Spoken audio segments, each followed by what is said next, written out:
Assalamualaikum warahmatullahi wabarakatuh. Yang terhormat Bapak Saifullah Kamali, selaku dosen mata kuliah Nahwu dan teman-teman sekalian. Izinkan saya memperkenalkan diri. Nama saya Mutiah Radia dengan NIM 124020310400037 dari Fakultas Adab Humaniora, jurusan Terjemah, angkatan 2024. Pada kesempatan kali ini, saya akan mempresentasikan materi mengenai unsur penjelas dalam tata bahasa Arab, atau yang biasa disebut babul tamyiz. Unsur penjelas merupakan bagian penting dalam struktur kalimat, karena berfungsi untuk memperjelas makna yang masih ambigu atau samar. Dalam presentasi ini, saya akan membahas definisi, ciri-ciri, jenis-jenis, contoh kalimat, serta pentingnya unsur penjelas dalam tata bahasa. Mari kita mulai dengan memahami definisi dari unsur penjelas pada slide berikutnya.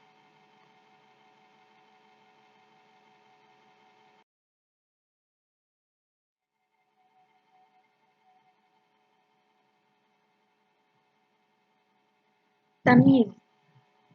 Definisi tamyiz adalah jenis kata benda dalam bentuk nominatif yang berfungsi menjelaskan zat atau sesuatu atau hubungan penyandaran yang masih ambigu. Unsur penjelas adalah kata yang berfungsi untuk memperjelas makna suatu kalimat yang masih ambigu atau tidak jelas. Biasanya, unsur ini berupa kata benda tak tentu yang muncul untuk menjawab pertanyaan apa atau bagaimana. Sebagai contoh, ketika kita mengatakan, saya membeli 20, kalimat ini menjadi ambigu, karena kita tidak tahu 20 apa yang dimaksud. Nah, unsur penjelas ditambahkan untuk memperjelas jumlah tersebut, seperti dalam kalimat saya membeli 20 orang pelayan. Dengan kata lain, unsur penjelas memiliki peran sebagai keterangan tambahan yang memiliki informasi dalam sebuah kalimat. Adalah 3 ciri utama unsur penjelas. Yang pertama, selalu berupa kata benda tak tentu. Maksudnya, kata tersebut tidak memiliki penanda khusus atau indefinite, seperti kata pelayan, domba, atau keringat.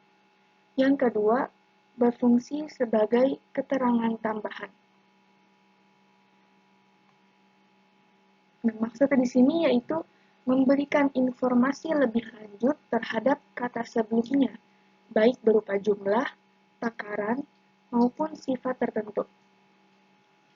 Yang ketiga, berada di akhir kalimat yang lengkap. Unsur penjelas muncul setelah struktur kalimat utama yang sudah lengkap, seperti subjek, predikat, dan objek. Nantinya, kita akan melihat bagaimana ciri-ciri ini muncul dalam contoh kalimat pada slide berikut.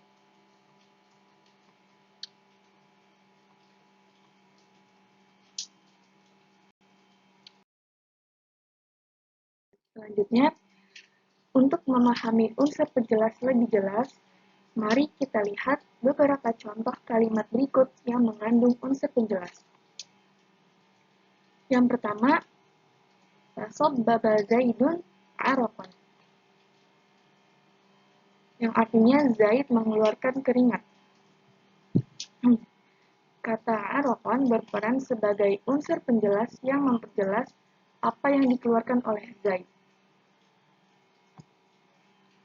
Yang kedua, tafaqqa'a Bakrun syahman, yang artinya Bakrun dipenuhi dengan lemak. Kata lemak atau syahman menjelaskan apa yang memenuhi Bakrun. Yang ketiga, ishtaraitu 20 gulaman, yang artinya Saya membeli 20 orang pelayan.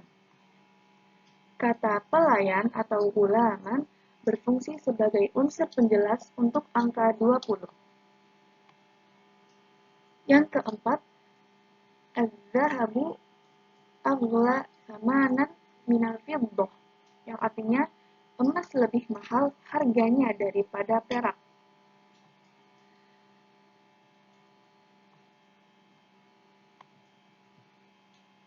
Yang kelima, malaktu tis'ina na'jatan, yang artinya saya memiliki 90 ekor domba betina. Kalimat Arab kata domba betina atau na'jatan itu berfungsi sebagai penjelas untuk angka 90.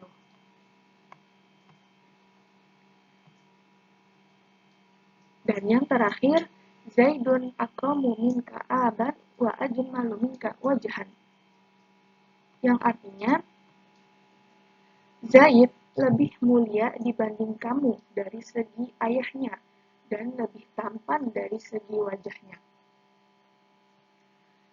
Kata aba dan wajahan itu memperjelas aspek perbandingan antara Zaid dan kamu.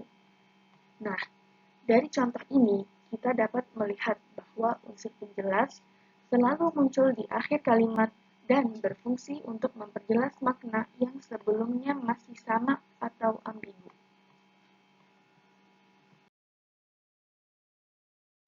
Jenis-jenis unsur penjelas. Unsur penjelas dalam tata bahasa dibagi menjadi dua jenis, yaitu unsur penjelas kuantitatif.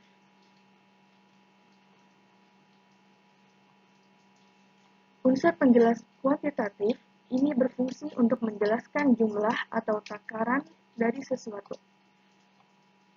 Contohnya, saya membeli 20 orang pelayan, yang diartikan dalam bahasa Arab, ishtaraitu 20 ghulaman.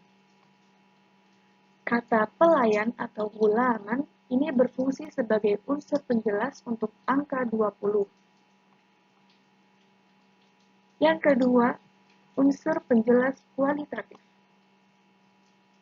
Unsur ini menjelaskan sifat atau keadaan sesuatu. Contohnya, Toba Muhammadun nafsan. Muhammad itu wangi tubuhnya. Kata nafsan berfungsi sebagai unsur penjelas yang memperjelas keadaan Muhammad. Dengan memahami kedua jenis ini, kita dapat dengan mudah membedakan fungsi unsur penjelas dalam kalimat berdasarkan konteksnya. Apakah menjelaskan jumlah atau sifat sesuatu. Apa sih pentingnya unsur penjelas? Yang pertama, unsur penjelas bisa menghindari ambiguitas. Tanpa unsur penjelas, kalimat bisa menjadi tidak jelas. Misalnya, kalimat saya membeli 20 menjadi ambigu karena tidak tahu 20 apa yang dimaksud. Yang kedua, memperjelas makna kata benda. Unsur penjelas menambahkan detail pada kata benda yang samar. Yang ketiga, menyempurnakan struktur kalimat.